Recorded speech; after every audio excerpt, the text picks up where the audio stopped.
Sorry for the word. Tinatarantado po tayong lahat. Yun ang nangyari kay Tatay Digong. I think talaga, ang galing niya. Kasi sabi, sinakrifice niya yung sarili niya, ngayon naglalabasan yung totoo.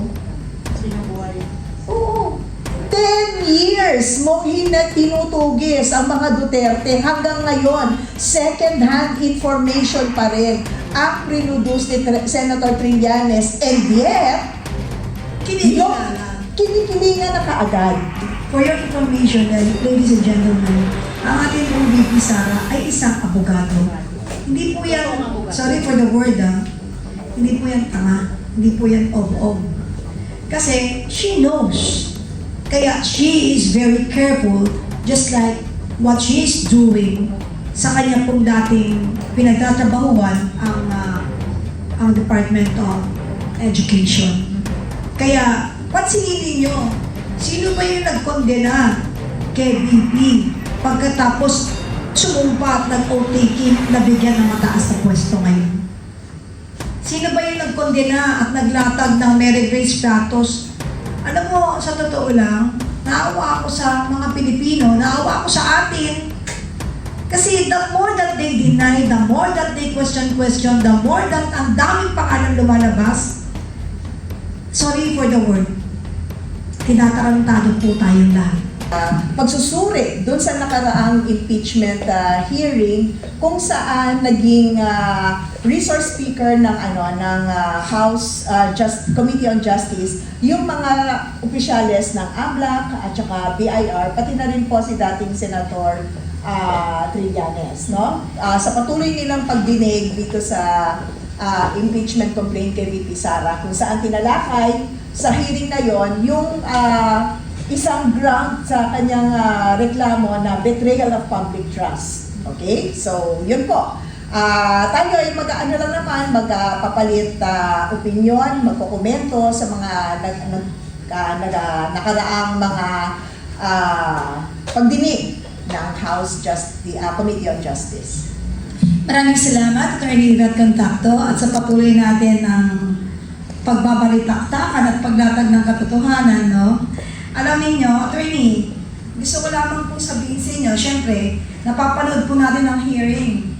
At ongoing po ngayon ang hearing ng House of Representatives Justice Committee. At may AMLAC nakasama, may BRR, mga ginagawan po ito ng iba't ibang departamento na kasali po sa usaping ito. Ano po ba yung basa ninyo rito? Well, Kapeni, kasi what we are witnessing is part of the constitutional process, no? Constitutional due process dito sa impeachment hearings. Kung matatandaan po ninyo nga, isa sa mga basihan ng reklamo laban kay VP Sara ay betrayal of public trust, at kasama ho dito yung grounds na sinasabing di umano meron siyang hindi maipaliwanag na yaman, at masasabi din po na merong financial inconsistencies na sinasabi ng mga nagrereklamo. And because of that, minabuti ng House Justice Committee mag-imbita ng mga opisyales mula sa AMLAC at saka sa BIR para masabi nga kung totoo bang may batayan itong reklamong ito. Doon din natin makikita na sumobra ba ang nangyari dun sa araw na yon, na nag-testify itong mga opisyales. Is it merely just a clarificatory hearing? O sa tingin natin may pagsosobra na, no, dun sa mga naging katanungan? Kaya yun po ang natin ngayon, ang dahilan sa aking pagwari kung bakit pinatawag itong mga ahensya nito. Alam mo, nakakagulat yung mga aligasyon at hindi man lang binigyan ng paghahanda yung mga ibang kinatawan. Nagulat din sila actually. Kasi narinig ko at nabasa ko doon sa isang kinatawan ng departamento kung saan mainit na mainit, no? Sabihin na natin yung AMLAC. Ah. Parang may mga nasabi doon na hindi naman niya silang ayunan. Okay. So, ano po yung mga naging observation niyo po na nasabi niya? Meron pong isang witness, yung mga kinukulang po sa house, na talagang nakakapagtaka, bakit gano'n? They welcome different witnesses. Mhm. How come yung 18 na under oath na sundalo, hindi nila i-welcome at pakinggan? Okay. Eh, yung mga yun, hindi naman nanumpa. Parang pwedeng laban o bawi after. Mhm. Pagka maiipit sila, pwedeng bawi. Eh, ito nanumpa to. Bakit hindi mo ilatag at pakinggan kung talagang gusto mo makanta ng tunay na hustisya? Mhm. So, with reservation or suppression. Okay. Di ba? Oo. Kasi, sa totoo lang, hindi na tayo nag-iingat masyado eh. Tama. Ang pinag-iingatan natin yung kondinahin nila, yung mga nagsasalita ng katotohanan. Mhm. Kapag nagsalita ka ng totoo at hindi ka nag-ingat, alam mo na may kalalagyan ka. So, yun ang nakakalungkot. Sa ngayon po, di ba sinabi mo kanina, Twainy, that this is a part of a parang constitutional process? Oo. No? Oo. Determining probable cause for impeachment. Pero pakinggan nyo ang paglalatag nila. May sundot, saksak, kilid, likod, na sinasabing, Meron problem. oo, pinangungunahan. Para sila nga yung judge. Kaya alam niyo mga kababayan, maging mapagmatsyag tayo.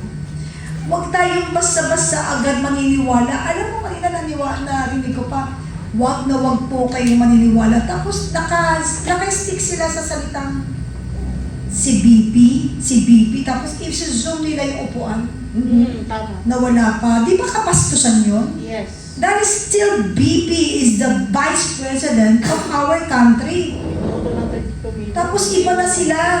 Nakangimi na. Iba na. Mhm. Nagulat ako. What happened? They are just pretending that totoong-totoo yung sinasabi nila. Bakit hindi natin ilatag ng tama sa tao? Bakit gano'n na hindi pa man umuusad yung gusto niyong mangyari dahil kayo napipigilan dahil parang Diyos na yung gumagalaw eh.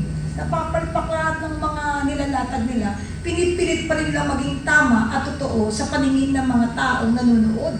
Pero ano, Kapeni, gusto kong magkomento dun sa nasabi mo nga na every time mababanggit ang pangalan ni VP, ifo-focus ng camera yung upuan niya at ipapakitang bakante. Na ang dami tayo na kikitang komento, no, lalo-lalo na sa social media, ang sinasabi, bakit hindi na nga lang siya mag-appear? Tama? No? Ito mo kasi ako, personal ko pong opinion nito, no? Hindi ho ba, nung nilatag sa kanya, yung lahat ng reklamo, bago itong clarificatory hearing, okay? So, binigyan siya ng pagkakataong sumagot. Correct? Nasagutin. Okay. Ano ang ginawa ng sagot na imprimisinta ng kanyang mga abogado? It is an answer ad cautelam. Ibig sabihin, di ba na paliwanag na rin yan dati ni Attorney Torion. Ito ay sagot, pero may konting pag-iingat. Hindi lahat. No? Dahil pwedeng kino-question pa niya yung jurisdiction ulit ng House. Bakit? Kasi sa tingin nila, tila may na-violate na naman, no? Dito sa pagsampa nila na naman ng kaso about yung may 1-year ban, may na-violate ba? Hindi ba? May advance. So, in other words, yung proseso na yun, na nag-file siya ng answer ad cautelam, binagyan na nga niya ng respeto yung House kahit papano. In fact, kung hindi siya sumagot, no? Hindi siya sumagot, ang presumption nun, lahat ng aligasyon doon, Totoo. hindi niya sinasakayunan. At nasa House na nga yung responsibilidad para ilabas yung ebidensya. So, she is not even required to answer. But she did, out of respect already. Ang problema rin po kasi, may pending case ngayon sa Supreme Court, correct? So, kung nagpakita si VP dito ngayon sa clarificatory hearing, exactly ka, Penny. Ang matawag mo doon, ma-waive na, no? Yung right niya to question the jurisdiction nitong House Justice Committee. In other words, tama ka Kapeni, mababaliwala na. At sinasabi niya, oo, tama yung proseso niyo. Simula nung pinagsama-sama niyo yung mga reklamo, simula nung tinanggap niyo yung mga reklamo, lahat yan tinatapon na niya at sinasabing lahat yan regular.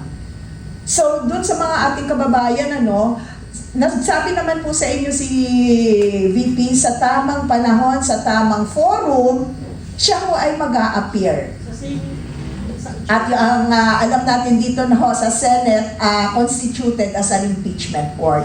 Pero yung ngayon, before the House, since this is clarificatory, dun sila mag-clarify dun sa kinuna nila ng ebidensya, hindi dun sa respondent. Oo, tama. Tama kayo, attorney. Yan nga po yung nakapandulo mo dahil sa totoo lang, pinalalabas nila na walang kwentang kausap ang ating VP. Pinalalabas nila yung kanilang pinatatawag ay hindi dumarating, gawa ng parang guilty. Hindi po ganon ang basihan. Sa taong maalam at sa taong nakakaunawa ng batas, kasi for your information, ladies and gentlemen, ang ating pong VP Sara ay isang abogado. Hindi po yan, sorry for the word hindi po yan tanga, hindi po yan of. Kasi she knows. Kaya she is very careful, just like what she is doing sa kanya pong dating pinagtatrabahuan ang Department of Education. Kaya, pansinin ninyo, sino ba yung nagkondena kay BP pagkatapos sumumpa at nag-o-taking na bigyan ng mataas na pwesto ngayon? Sino ba yung nagkondena at naglatag ng merit grade status? Alam mo, sa totoo lang, naawa ako sa mga Pilipino, naawa ako sa atin. Kasi the more that they deny, the more that they question, the more that ang daming pangalan lumalabas, sorry for the word, tinatarantado po tayong lahat. Bakit? Hindi po ganyan ang tamang proseso. Black and white tayo. Ilabas ninyo picture, papeles, salita ng mismong bumulong at ng urot sa inyo para gawin nyo to sa taong bayan. Kumbinsihin ang taong bayan na masamang tao ang BP. Eto na lang. Ikaw ba makakatingin ka? Sa bagay sila, kaya nila yun no? Kung hindi malinis ang konsensya mo. O, di ba? So, hindi totoo na lahat, kapag once na sumasagot, taas noo, dati, taas noo, pinagpipilitan nila. Kasi when the boat is sinking, ultimo kapitan, wala nang magagawa. Talunan na yan, talunan na, ligtas nyo sarili nyo. Ngayon, habang hindi pa lumulubog, gumagawa pa sila ng paraan para ikambyo-kambyo ang manibela at mahilo ang mga Pilipino at manawa ng magtanong at alamin ang katotohanan. Pero, hindi yan sapat na dahilan para manahimik tayo dahil nakasalalay dito ang ating bansa. Sobrang nakakahiya. And I believe that the Philippines ay isa, or let's say, pinakamayamang bansa sa buong mundo. Ramdam ko, kita ko, pero anong dinadanas natin lahat? Because of corruption. Kaya marami na po nagsasalita. Salamat po sa mga nagigising na. Salamat po sa mga kinatawan ng gobyerno na bumababa. And they don't care kahit mawalan sila ng pwesto. Taas noo, nagre-resign, at alam ko time will come, dadami pa sila. I hope, kung hindi kayo nakikita ng tao sa mga ginagawa niyong kalokohan, may Diyos na nakakaalam at nakakakita. And God moves with love in a mysterious ways. Gagalaw yan. Tandaan ninyo, pansinin ninyo, ang dami na diyang witness, pero maya-maya nanonood lang. May taong nagsalita. Booking! Lahat nabubuking! Kaya alam mo, sabi ko, malaking bagay yung mga vloggers. Oo, hindi nila pwedeng maliitin, wala namang pangalan niya, huy. Bago nagkapangalan niya ang ibang vloggers dyan, nauna lang sila. Pero ako, taas noo ako sa mga karap natin. Oo. Walang bayad ko eh. Wala. Eh sila may bayad. Prinsipyo lang. Ang pinakahawak. Tsaka nakikipagpatayan na para mapakinggan at Yes, marinig. naman. Oo. Kaya akala sa kanila parang mga siraulo sumisigaw. Pero salamat. Kasi ang mga tao hindi nabubusalan ng salapi. And then kaya nga maganda itong nangyayaring proseso ito, no?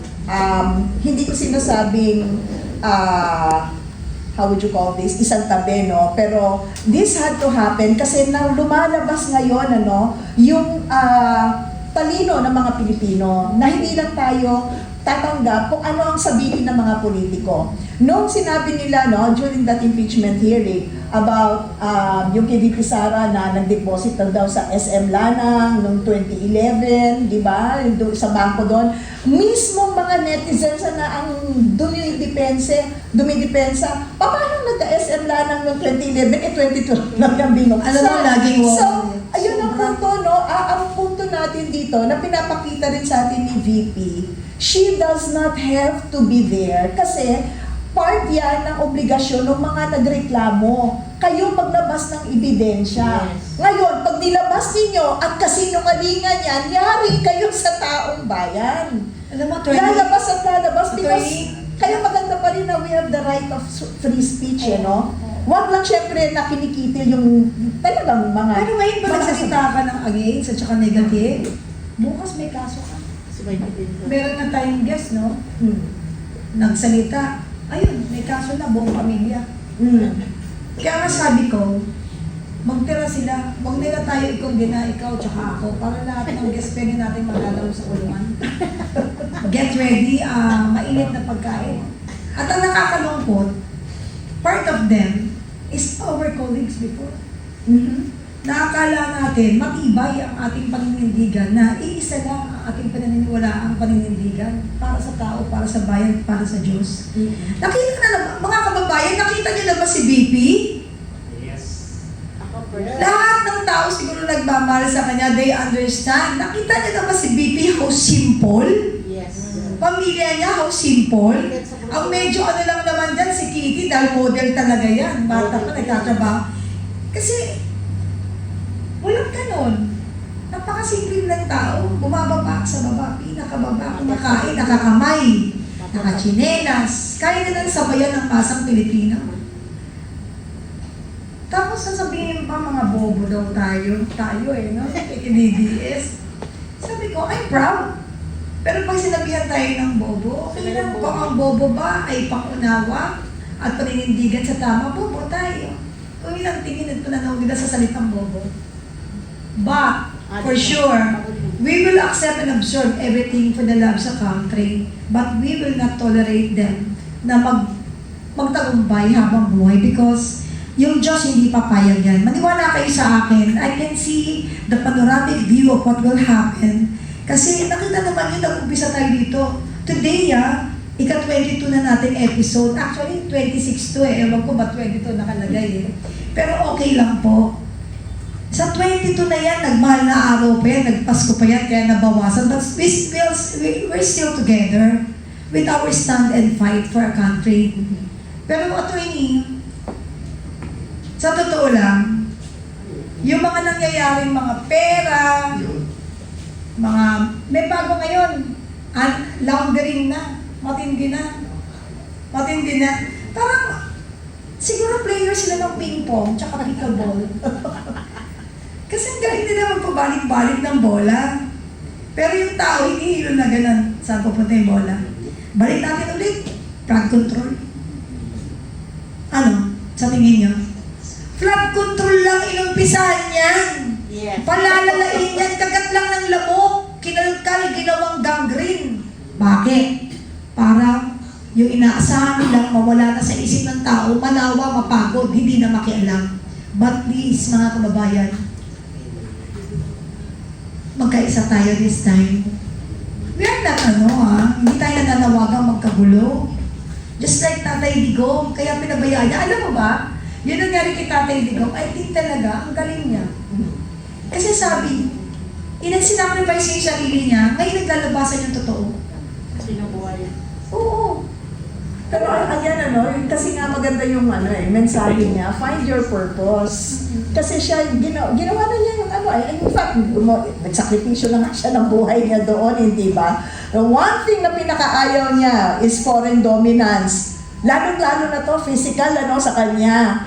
How much more, yung dapat nating gampanan para ipatuloy yung kanyang legasiya. At isa pa, ang nakikita ko dito, alam niya yung mangyayari. Again, for your information, ladies and gentlemen, just like VP Sara, the father, the former President Duterte, is also a lawyer.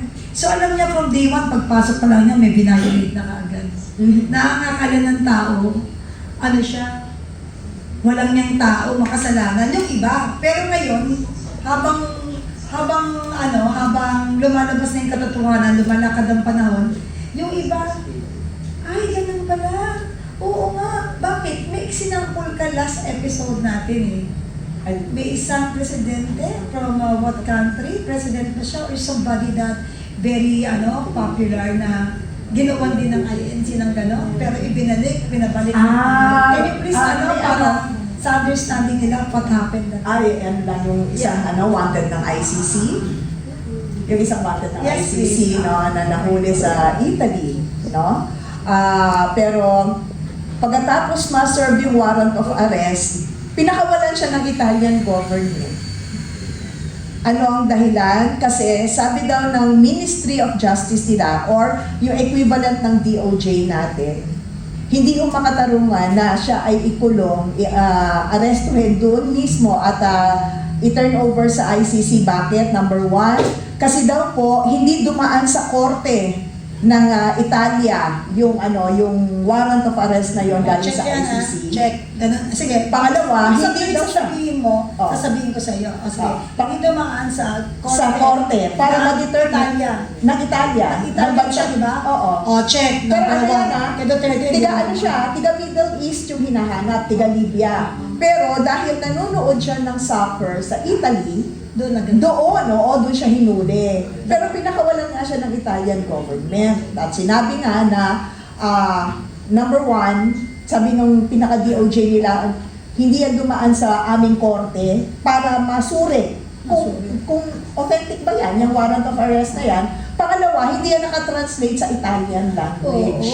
Okay. Inapila pa rin yan, pati yung Court of Appeals sa Italy. Inaphold yung DOJ nila. Tapos na 3 araw. Lipad. Pero ito, after 3 days, pinabalik. Tama? Binalik na doon sa bansa niya. Pero yung bansa niya is a member of ICC. Yung Italy. Italy is a member. Is a member. So, ngayon, ang sabi ng ICC, Italy, magpaliwanag ka dito sa mga miyembro namin, ba't yan ang ginawa mo? But, kung susuriin mo, ganun din naman talaga yung hinahanap natin, hindi ba? Dumaan ba yung warrant ng ICC sa ating mga korte? Kaya nga sabi ko mga kababayan, libre ang magtanong. Kasi pag hindi tayo nagtanong, akala natin yung hindi totoo. Tapos, if yung mga ganyang pangyayari nagawa nila sa isang tao, popular, may pwesto, may autoridad, how much more tayong mga simpleng mamamayang Pilipino, it will happen to us 100 times. I guess yung doon yung point doon na pinakita ni PRRD is kung consistent bang ina-apply ng ICC ang kanilang rules. In the same manner, consistent bang ina-apply ng ating House of Representatives itong mga ginagawa nilang pagdinig, lalo na galing tayo doon sa naging impeachment proceedings ng yumaong Justice Renato Corona, who, by the way, is, we are commemorating yung death anniversary niya today, Sana po, yun yung mga pangaral na binigay sa atin ni Tatay Digong, maging mapagmatsyag, maging mulat, at huwag matakot na tawagin ang atensyon ng mga nasa gobyerno kung mali na ang kanilang mga ginagawa. Nasa tingin natin, Kapeli, insofar as we're concerned, tila hindi na tama ang ginawa ng Justice Committee ngayon. Lalong-lalo na yung mga naging pagtawag nila doon, pati doon pinaka-importante sa akin na tingin kong kamalian ay yung pinatawag nila, no, ang BIR at pinaproduce yung tax returns ni VP Sara. Alam mo, ang importante lang naman sa ating mga kababayan ngayon, marinig yung katotohanan at malaman nila, maintindihan yung tama pong proseso. Wala naman problema kahit magsalita yung mga kinatawan ng House to show yung talagang real score ng mga nangyayari sa mga bawat nakakasuhan.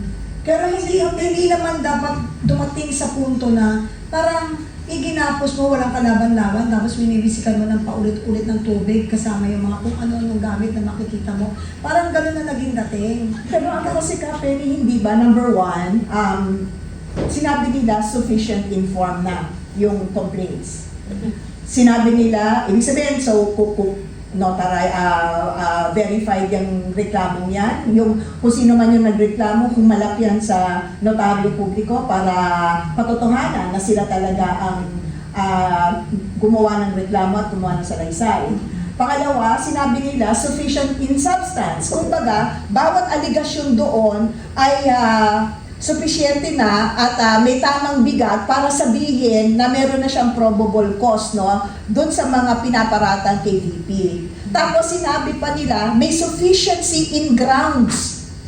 Kumbaga, kumpletos ricados na. So ito nangyayari clarificatory hearing, kung pwede na namang hindi na to, sa totoo lang ituloy dapat diniretso na nila sa plenaryo. Kung talagang yung mga sponsors nitong yung nag-sponsor nitong reklamo ay talagang naniniwala na merong sufisyenteng ebidensya. Pero tila lumawak yung mga katanungan para maglakap ng dagdag na ebidensya. At yun po, no, yung mga nakikita nating nangyari, lalong-lalo na nung nakaraang hearing. Alam mo, sa totoo lang, mga kasama, yung mga nandirito, no, gusto kong kunin po yung opinion ninyo. Kasi napansin ko kanina while waiting for yung ating opening, nakita ko po na kayo po ay nakamonitor sa live mo.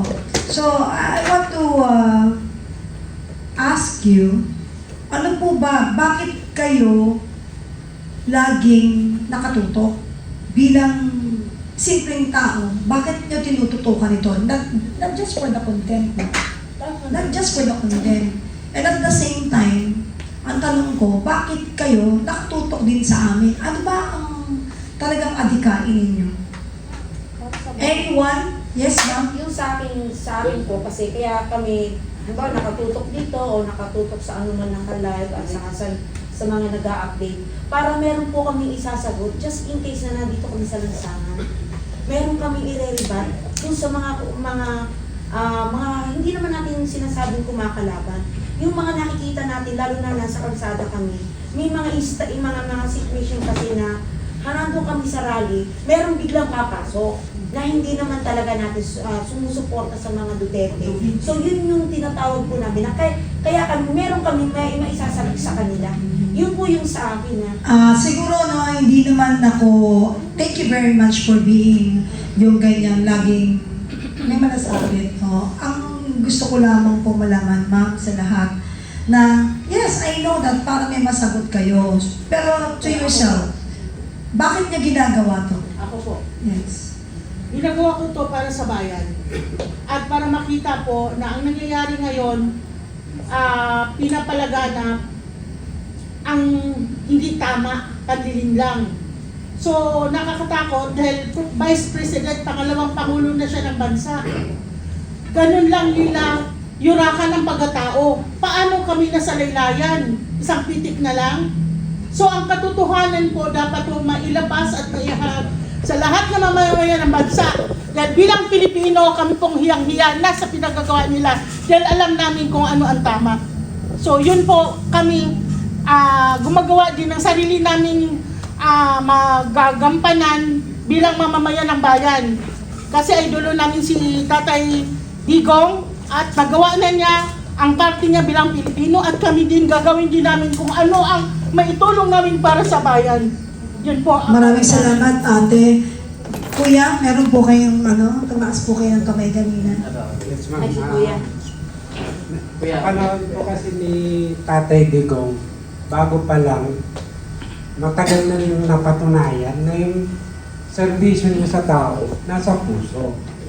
So doon pa lang po, bago siya umupo, kami po ay nagsimulang magmalasakit din. Doon lang namin nakita yung kaya pala natin baguhin. Kahit kano paraan, kahit konti lang.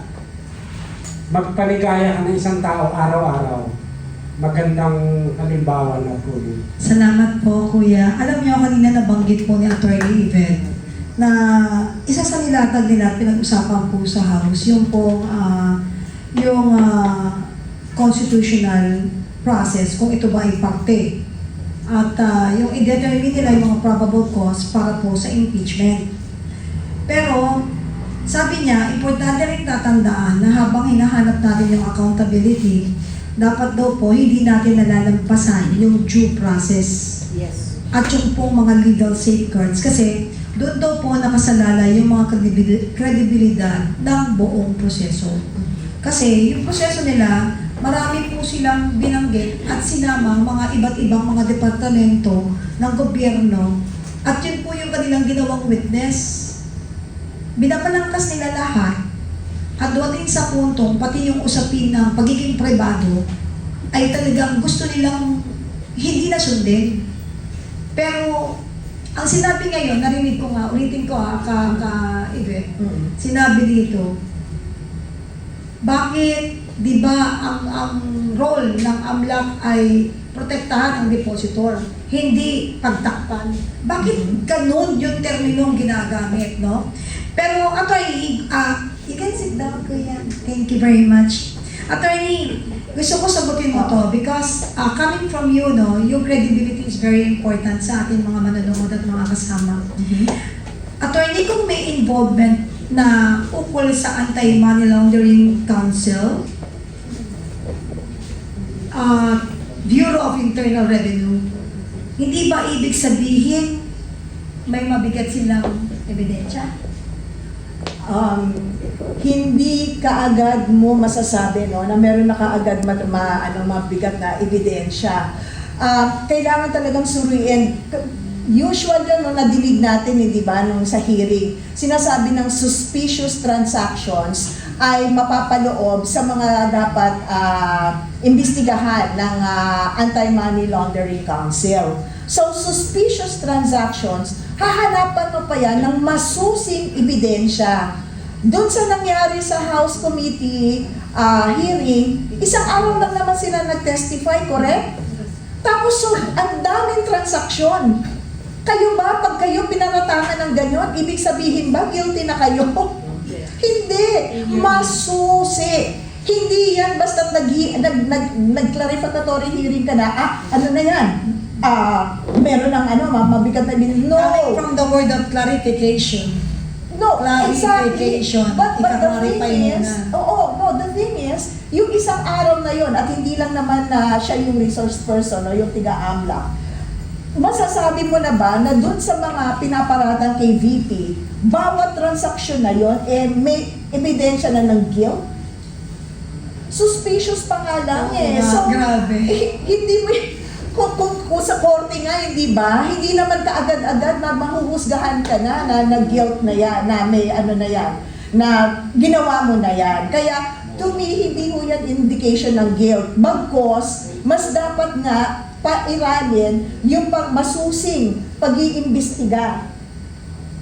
Bago nila husgahan kung may probable cause. Ito, probable cause pa lang, hindi ba? Yung sa dami na, in fact, nagkakagulo na nga sila doon pa lang sa issue ng anong ibig sabihin ng transactions, correct? Yes. Pinalalabas nila billion transaction. Pero ang dami na rin nag-explain, hindi ibig sabihin billion ng transaction, yun din yung halaga ng pera mo. At yun, kung yan, hindi rin yan ang ibig sabihin na dapat yan ang lalabas sa salin mo. Tama. Kasi transaction. Kasi nga transactions, and we thank, no? Kahit wala na siya dito, we thank the sacrifice of Justice Corona for bringing this out. Hindi ba si Heidi Mendoza ang nag-testify Ang daming transaction niya ni Renato Corona. Milyon-milyon. Pero hindi yan makikita sa kanyang salin. O hindi ba kinonvict siya ng Senado? That is the parallelism that's happening right now. Kaya, yung mga nabanggit mo ka, Penny, dahil nga meron ng naimbitahan na yung AMLAC, naimbitahan na yung BIR, tila may indikasyon na ng guilt, hindi po talaga, no? Hindi ho talaga po pwedeng ganun. Ay nako, sa totoo lang pakinggan natin, ulit-ulitin natin sa ating mga kasamahan. Sabi ni attorney, ang AMLAC daw identifies, for example, ang AMLAC kasi tama sila is to protect yung mga, kung anong meron yung depositor. Yun, to protect. Pero ang masakit doon, sinabihan nila kanina sa live nila, sa ano tawag doon? Investigate. Yung clarificatory hearing nila. Oh. Nakalagay doon, yung word na hindi ko matanggap talaga, na parang hindi pumoprotekta. Bakit sila, they have the free will or freedom to say anything without reservation? Kasi po may parliamentary immunity sila. Kaya They can malakas ang say whatever they want as long as nandun sila sa sa house. Tama po yung Penny. Kaya malakas ang loob nila. And kaya nga importante na pinipili ninyo kung sino ang mga representante ninyo. Lalo-lalo na po na nakikita nyo kung paano sila gampanan. Paano nila gampanan ang kanilang papel dyan sa mga sinasabing komite. Pero they cannot, hindi ba sila pwedeng makondena as very abusive sa kanilang otoridad? Kasi alam niyo, sa totoo lang, isang masakit, balikan ninyo, mag-YouTube kayo, balikan ninyo yung istorya ni Justice Corona. Justice Corona. Tapos nung namatay na siya, doon nalaman, wala pala siyang kasalanan. Yun ang masakit. Tapos yung ginagawa nilang talagang pinagtutulong-tulungan. Pag nakita mo sila sa television, kala mo totoong-totoo. Di ba? Yung pa lang yata kanina, di ba Penny? Yung opening statement ni Congresswoman Luis Tro, no? Sinamarize niya, no, lahat ng mga sinabing nabunyag dun sa nakaraang hearing. Pati na rin pinupuri niya na finally daw na vindicate si dating Senador Trillanes kasi 10 taon na daw niya, no? Gustong ilabas ang katotohanan. Pero nung nag-hearing kay Senator Trillanes, tinanong, saan galing yan?